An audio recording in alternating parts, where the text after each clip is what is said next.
Parang hindi yung happy pa New Year. Happy New Year! Happy New Year! Ayan. At sige, lagi nga masaya umamiti. Plus up na hindi na. Nakadalawang lessons na po tayo sa ating bagong taon. Happy New Changes. Pinag-usapan natin last Sunday. Well-prepared New Year. Pinag-aralan natin ang unang linggo. Happy New Plan. Ngayon po umaga, pahirap na inyong kompletong pakinig sa pagpapatuloy ng ating series lesson sa bagong taon, Happy New Services, Part 1. Siguro alam niyo ng idea, pag mayroong Part 1, may Part 2. And ang subtitle natin ay Well-Used Life in a New Year. Yung buhay na magiging kagamit-gamit sa bagong taon. So, Happy New Services. Idulog natin sa Diyos ang ating pag-aaral. Tumalangin tayo sa Panginoon. Diyos, aming Ama, patuloy po namin kayong dinadakilan, sinasamba, pinupuri. Sapagkat dapat na kayong purihin at dakilangin at sambahin sapagkat kayo'y Diyos. Kayo aming Ama, kami inyong mga anak. Tuhayon niyo minsan pa mula din sa inyong trono ang lugar na ito at ang pagtitipon ng iyong mga anak sa banal na pagsamba ngayong oras na ito na kanilang ginagawa at aming ginagawa.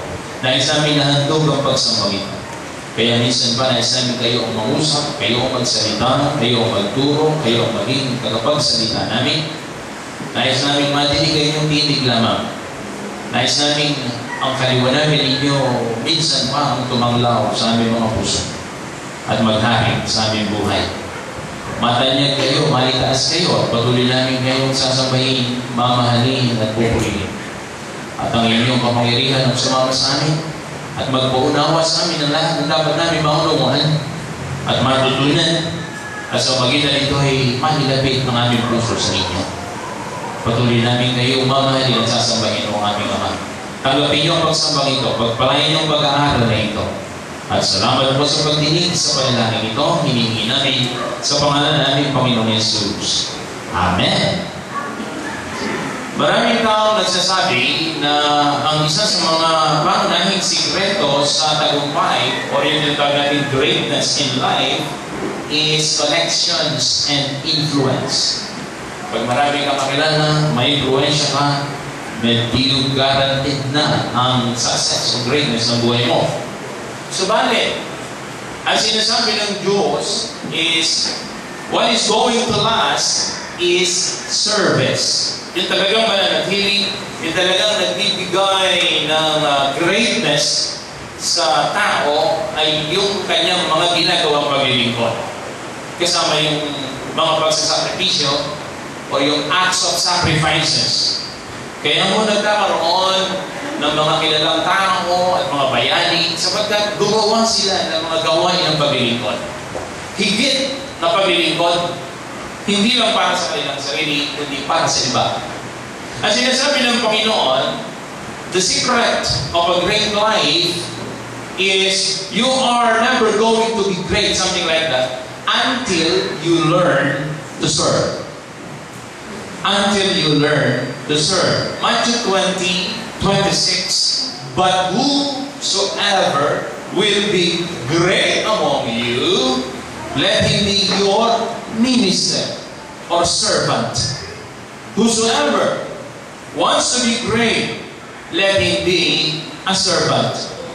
So, sinasabi ng verse na ito, if you want to be great, you must be the servant of all others. So the more you serve, the greater you are. Habang naglilingkod ka, lalo kang nagiging dakila. And Christianity is giving and serving. Christianity is giving and serving. Ito po yung ginawa ng Panginoong Jesucristo. Matthew 20:28. Even as the Son of Man, referring to our Lord Jesus Christ, came not to be served, but to serve and to give His life as a ransom for many. Ano sabi ng talata? Ang Panginoong Jesucristo raw ay dumating hindi para paglingkuran, kundi para maglingkod. Mga minamahal kong kapatid, ang talata ito po ay nag-summarize sa Christian life. This verse summarizes Christian life or Christianity. At sinasabi sa atin ngayong umaga, unless I or you learn how to serve others, and unless I learn how to give my life away, then I will never be like Jesus Christ. Hanggang hindi natin natututunan ang maglingkod para sa iba at magbigay ng buhay para sa iba, hindi tayo magiging katulad ng Panginoong Jesucristo. Kaya napakahigpit ng utos, napakahigpit ng turo, at bilin at paalala ni Santiago na tayo'y hindi lang dapat nakikinig, hindi lang dapat natin pinakikinggan ang salita ng Diyos kung hindi ginaganap ito o inilalagay ito into practice. James 1:22.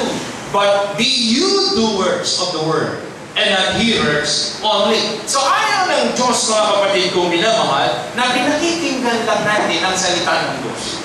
Ayaw ng ating Panginoong Jesucristo na naririnig lang natin ang salita niya. Ang gusto niya, sinasabi niya, I want you to act on it and apply it. Sinasabi ng Panginoon, I want you to work it out in your life.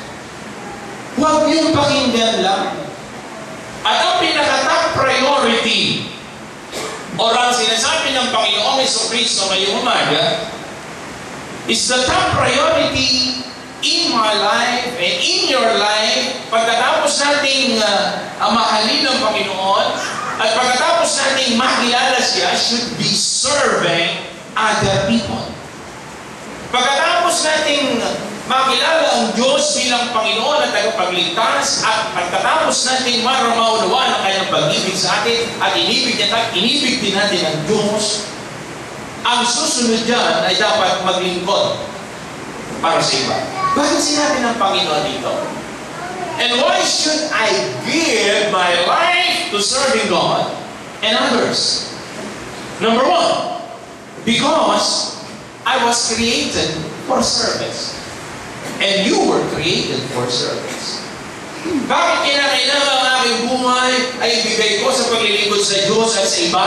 Dahil nilikha ako ng Diyos para sa paglilingkod. God made you and me for that purpose. And the Lord designed our life and our lives for service. Ephesians 2 and verse number 10. The Bible says, for we are God's workmanship, created in Jesus Christ, to do what, church? Good works. Good works literally means ministry or service, which God prepared in advance for us to do. Bakit daw tayo ginawang anak ng Diyos? Para sa paggawa ng mabuti, para sa paglilingkod. And God designed everything on this earth for a purpose. Ang sinasabi ng Diyos ngayong umaga, nilagay niya tayo sa sanglibutan ito for a reason. And human beings are here to serve. You human beings are here to help each other. Human beings are here to help make the world a better place. At tayo niligtas ng Panginoon, pinatawad sa ating sama, inilagay sa gawain niya para gamitin niya upang ang gawain niya ay maging pinakamagandang lugar at gawain sa balat ng lupa. Dito tayo iniligay ng Panginoon, and God created you and me for that purpose. For the work of the ministry. For service. Sabi ng Diyos, nilikha kita para sa paglilingkod. Iyan ang dahilan. And why should I give my life to serving God and others? Not only because I was created for service, and you were created for service, but I am saved for service. At ikaw din ay ililigtas ng Panginoon para sa paglilingkod, para maglingkod. 2 Timothy 1:9, Actually, sa ipaparaphrase natin ng verse na ito, simple lang ang lalabas ang sinasabi, it is God who saved us and chose us for His holy work. Ang Diyos ang nagligtas sa atin at pumili sa atin para sa Kanyang banal na gawain. Ano po ba yung banal na gawain? Ano po yung holy work of God? Ito po yung ministry work. Ito po yung service. And church, listen and listen good. Every time na mababasa niyo yung salitang service sa Bible, ang mahalintulad na salita niyan ay ministry. At every time na mababasa natin yung salitang ministry, ang kahalintulad na salita niyan ay service. Kaya every time na mababasa niyo yung salitang minister, ang kahalintulad na salita niyan ay servant. At every time na mababasa niyo yung salitang servant, ang equivalent na salita niyan ay minister. At kapag nakita niyo ito, mga kapatid, hindi niyo pwedeng paghiwalayin ito. Ang dalawang ito ay identical. Ay sinasabi ng Panginoon, iniligtas niya tayo, pinatawad niya tayo sa ating sala, kinuha niya tayo doon sa daan, patungo sa impyerno, at patungo tayo sa langit, at tayo na anak ng Diyos para maglingkod. Para mahal sa iba at gumawa para sa iba. Hindi lang tayo niligtas ng Panginoon at nilagay sa mundo ito para lang mag-consume ng mga resources ng Diyos and just to take up space. Hindi ho.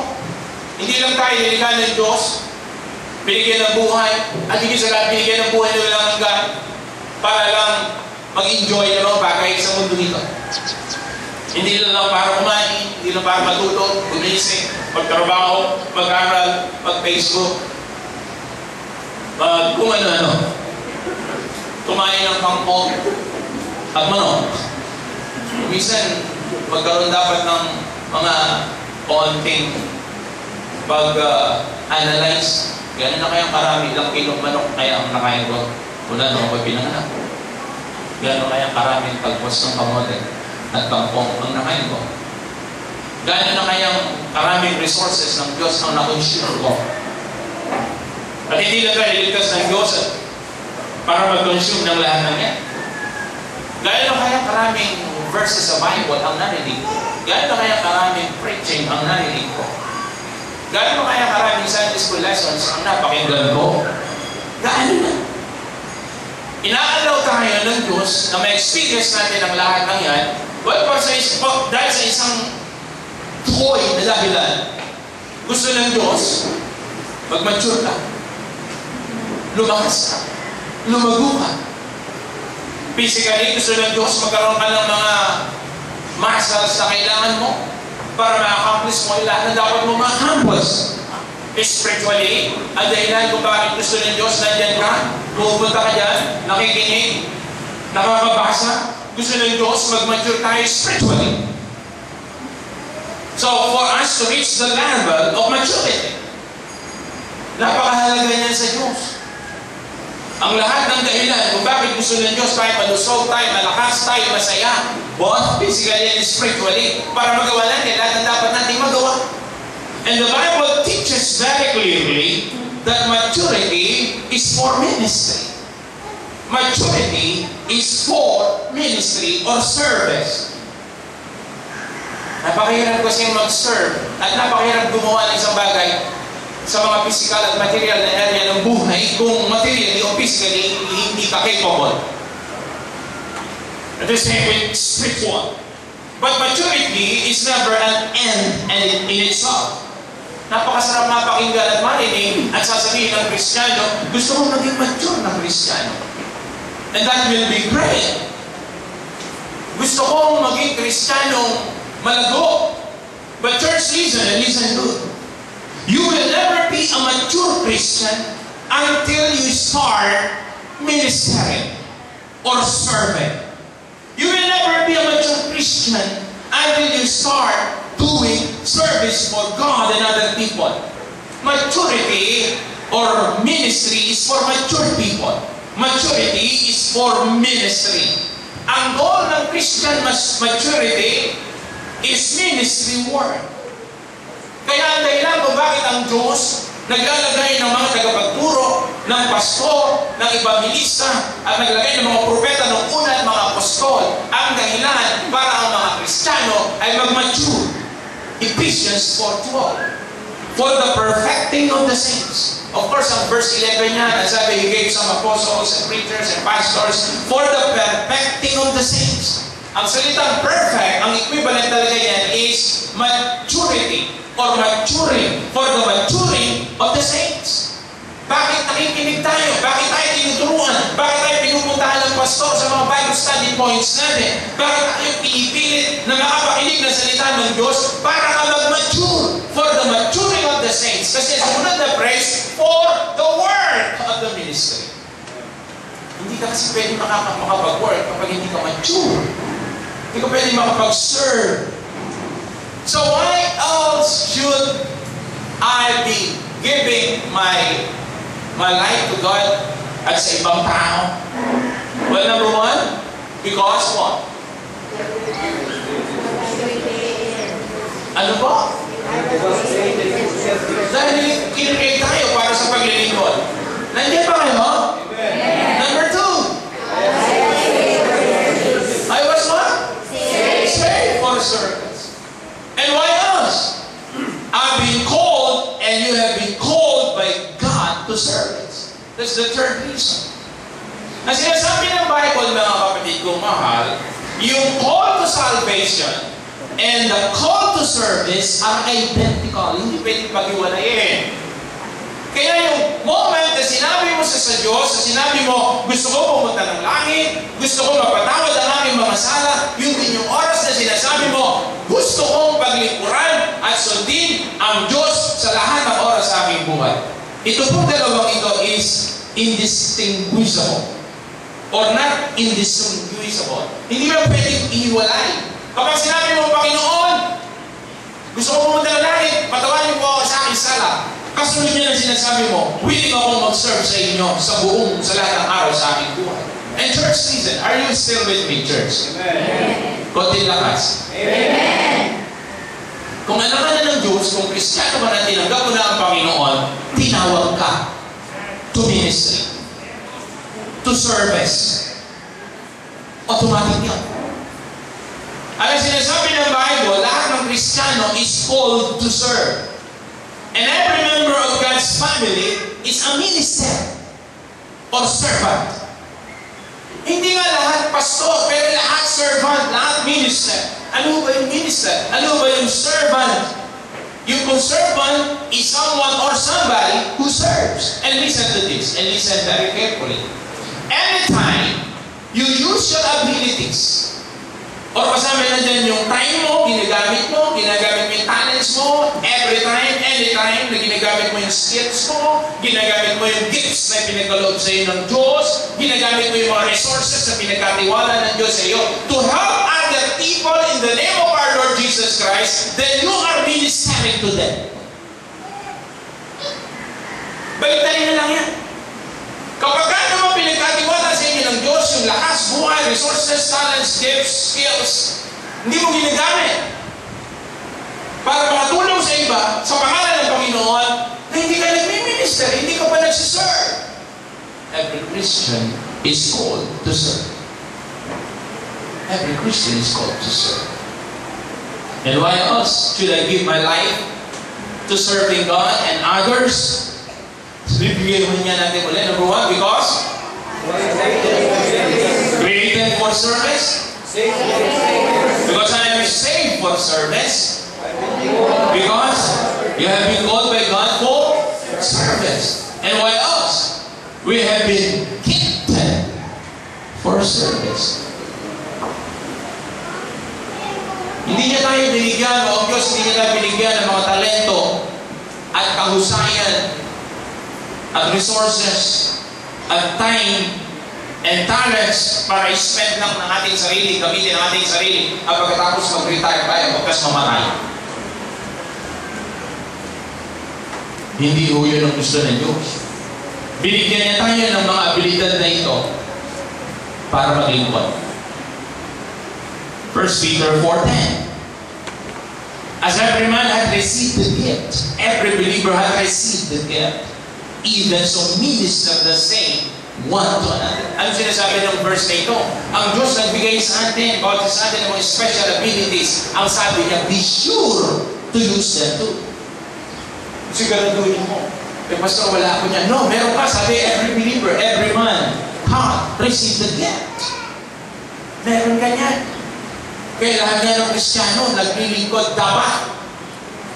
And listen carefully. Ito po yung sinasabing ministry, ito yung sinasabing service. Gifted tayo. We have been gifted for service. And why else? Why else? Review ulit natin. Number one, we're created for service. Number two, we're saved for service. Number three, we have been called for service. Number four, we have been gifted for service. Number five, we have been commanded to serve others. I am commanded to serve others. Matthew 20:28, the Bible declares, even as the Son of Man, again referring to our Lord Jesus Christ, came not to be ministered unto, but church what? To minister, to serve, and to give His life a ransom for many. Alam niyo kung ano sinasabi ng verse na ito, sinasabi ng Panginoon sa atin? Ang sinasabi niya ganito, napakasimple. Ang sinasabi niya, yung attitude nyo dapat maging katulad ng attitude ko. Sinasabi ng Panginoon nyo. Ano yung attitude ng Panginoon? Sabi niya, pumunta ako dito, hindi para paglingkuran, kundi para maglingkod. Yun po yung attitude na gusto ng Diyos sa maging attitude natin. And you know what, church? Service is not, or service for a Christian is not optional. It is mandatory. And listen to me, Why? Because a non-ministering Christian is a contradiction. A non-ministering Christian is a contradiction. Kapag sinabi kong ako ay Kristiyano at hindi ako involved sa ministry at hindi ako nagsiserve, ang sinasabi ng Diyos, that is impractical. That is nonsense. So it's a contradiction. It cannot be something like that. Pag sinabi mong anak ka ng Diyos at hindi ka involved sa gawain ng Diyos, para mong sinasabing estudyante ka pero hindi ka enrolled sa base school. Pag sinabi mong athlete ka pero hindi ka involved sa mga laro, yan ang sinasabing Kristiyano ka pero hindi ka involved sa Kristo mo. Kaya napakahalaga ng aralin ngayong umaga. Ito po yung napakahalagang aralin para tayo humarap sa bagong taon ng handa. Napakahalaga na maunawaan natin, mga kapatid. To be a Christian means to have the attitude of Christ. At ang sabi niya, I came to serve. Kaya napakalaki ng pagkakaiba ng Diyos sa ng tao. Ang Diyos ay Diyos, ang tao ay tao. Ang Diyos ay divine being, kay human being. At alam niyo ba, ang human nature, hindi niya gusto talagang maglingkod at mag-serve sa ibang tao. Well, yung ating human nature,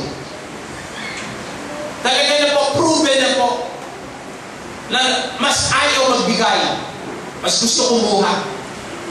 Kaya laging sinasabi ng human nature, o yung human nature always focus on who is going to serve me, who is going to help me, who is going to love me. Yung ba, sino ang magmamahal sa akin? Sino ang tutulong sa akin? Sino yung magbibigay ng kailangan ko? That's human nature. Madalas nga tayong tao, pag alam natin hihinga tayo, kung makakatakas lang tayo, tatakas tayo.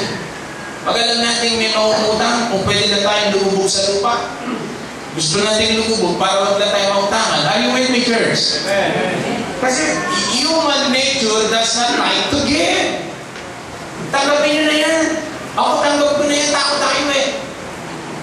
Mga kapatid kong mahal, bagamat hindi man lahat, pero lamang yan. Kapag Kristiyano ka na, binabago yan ng Christian attitude. Ang sinasabi ngayon ng Kristiyano, sino yung pwede kong tulungan? Sino yung pwede kong paglingkuran? Sino yung pwede kong mahalin? Sino pwede yung dalhin ko sa ilapit sa Panginoon? Sino yung nangihina na dapat kong palakasin? Yung po yung pagkakaiba. Yung human nature, ang tanong, sinong tutulong sa akin?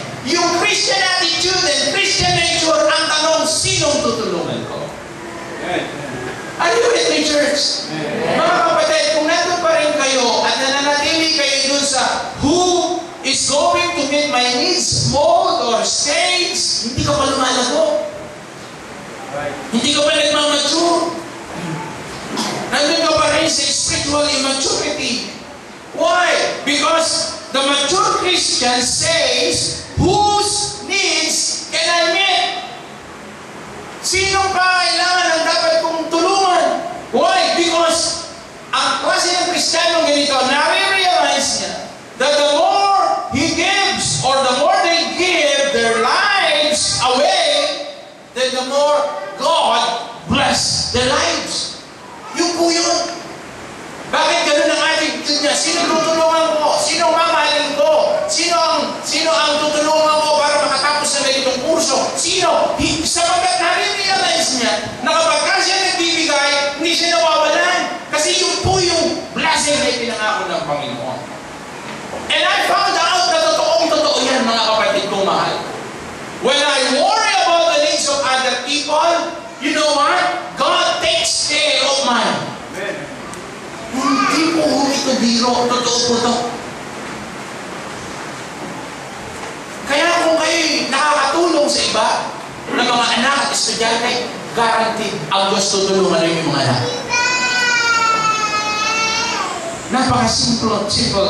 Simpleng aralin na dapat makaruan natin.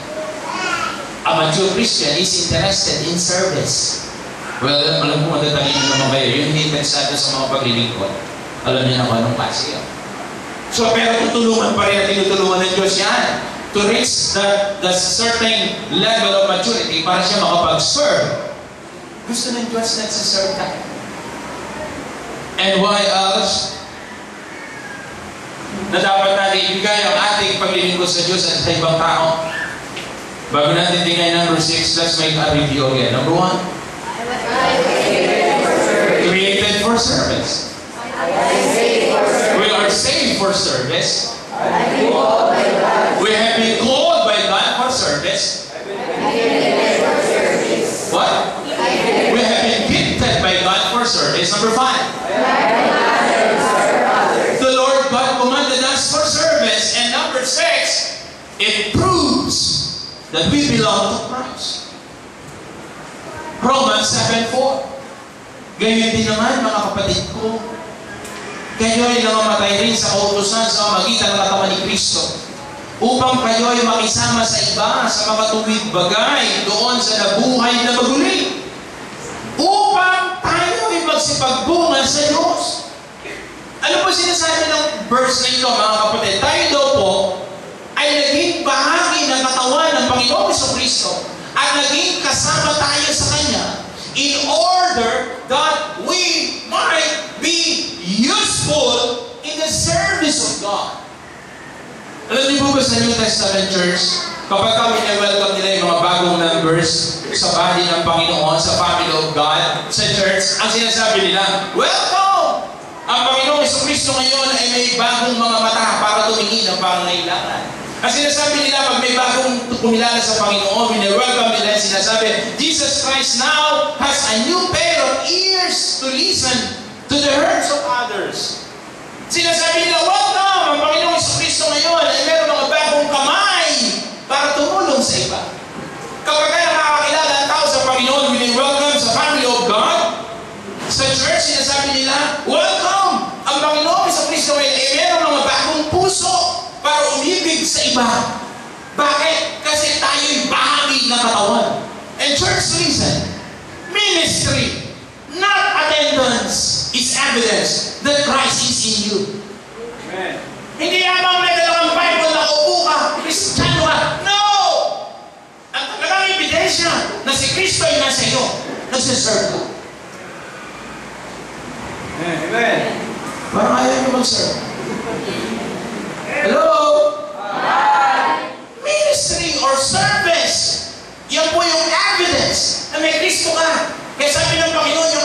attitude ko, gusto ko maging attitude nyo. Hindi ako pumunta rin sa mundo para maglingkuran, kundi para maglingkod.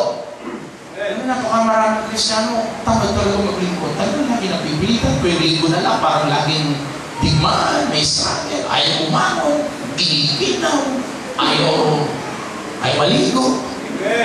Maglinggo, pero pag araw-araw naman sa trabaho, mula Lunes hanggang Sabado, alas 7 ang time sa trabaho, alas 4 opisina. Nakapagkapi na ng alas 5, nakaligo na alas 5:30. Nagme-make up na. Ha?